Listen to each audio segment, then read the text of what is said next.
Good morning, ladies and gentlemen of the Glen Oaks Retirement Community. Thank you guys for being here today. What a likely group of individuals I see in front of me. My name is Aaron, and I'm actually going to just take a moment to go over some things as far as online banking and how it will benefit you guys. No matter what your income, financial management will alleviate a lot of your guys' anxiety. In a study done by Mark Matthews and the Business Weekly, 57% of seniors are afraid or have a hard time financing or managing their finances. And another study shown, and the Internet Myths Dispelled, says that 72% of elderly are afraid of using the internet to make payments online. In this demonstration, I'd like to show you how to set up an online banking account and how to make payments using that account.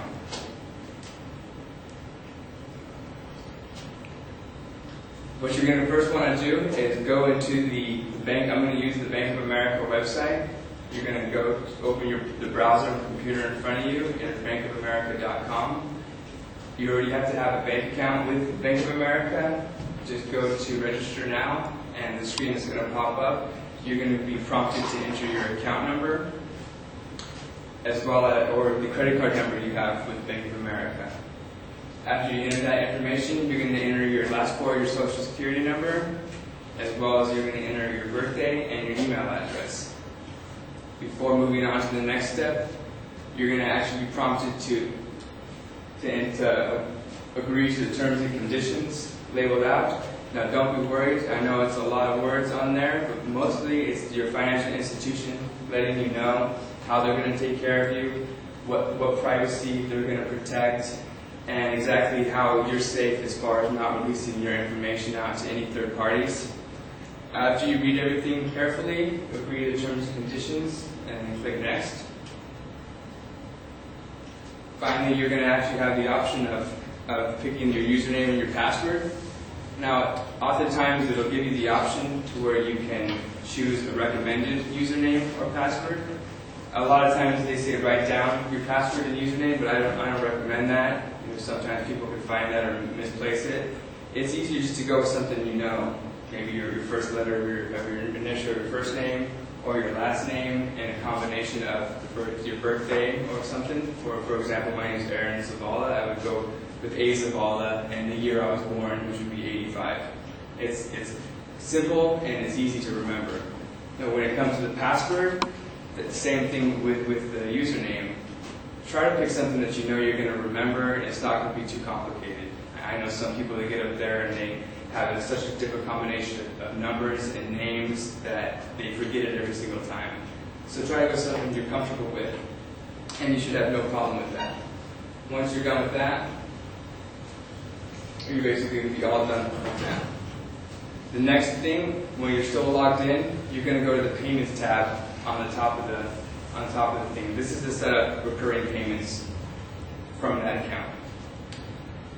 Recurring payments are a benefit because you're going to be able to have bills paid for you on time, every single time, every month, and you're not going to have to worry about setting payments out over and over every month. And you can actually choose to have receipts sent to you via email or sent to you actually at your home address, or you can choose both, which actually just gives you the pleasure of knowing that the bills are paid and you have the receipt. Once you come up the payment screen, you're going to select a payee, which would be the title, the name of the person, the bill you're going to pay. You enter that information. And then at the next screen, you're going to set up the recurring payment plan, and you're going to set it up to be twice a month, once a month, or however you choose to do it.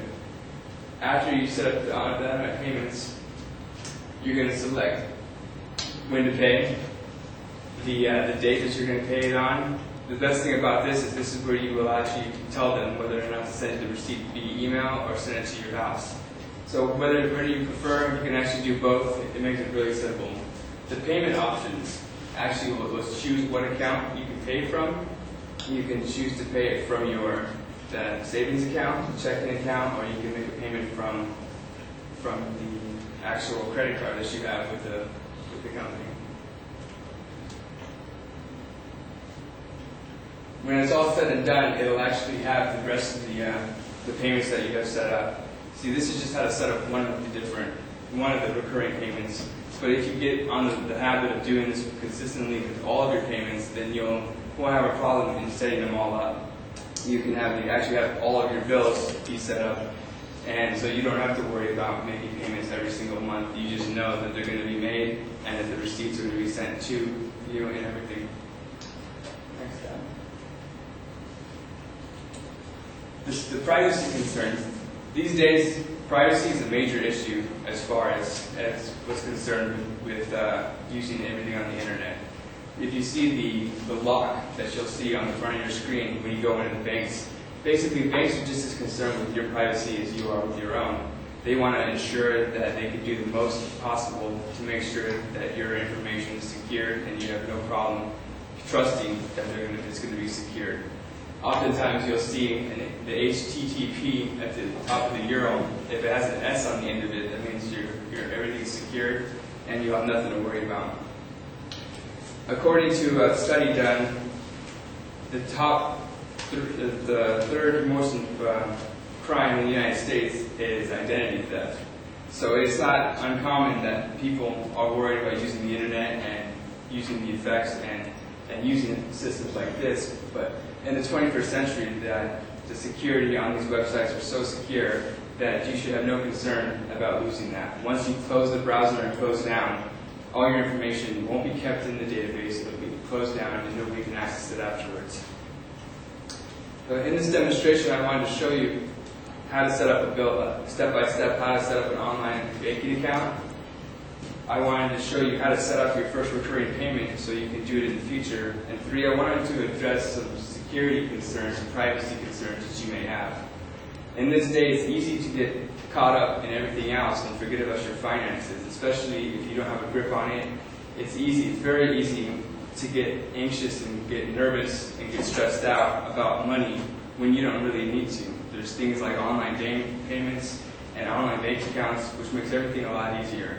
So folks, I hope you've learned everything that I taught you today, and I hope that you continue to use the online account to set up recurring payments, and I hope that you use the online account to manage your finances that are coming in and out. Thank you very much for your time, and have a great day.